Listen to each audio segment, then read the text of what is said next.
Assalamualaikum and hello friends, welcome back to Learn with Sophie.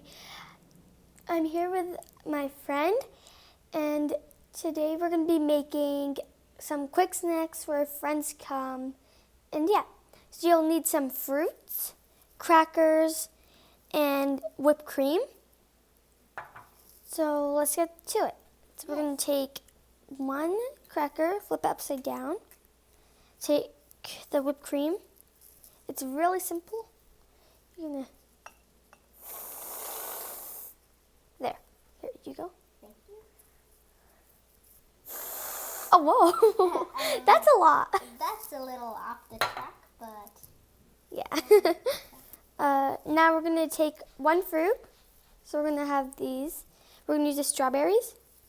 We're gonna place them on top. It's really easy. So let's head on to the second one.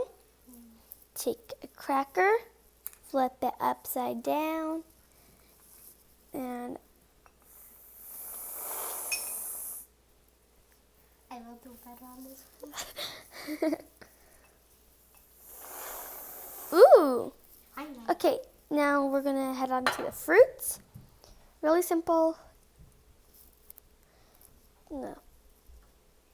Okay. We're gonna place the fruits on. She's adding a cherry to hers. I'm adding some blueberries.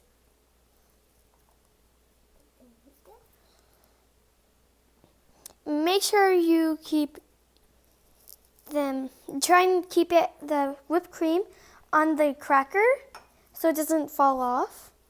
And try and place the fruits near the middle of it. That's it for today. Thank you for watching and Assalamualaikum.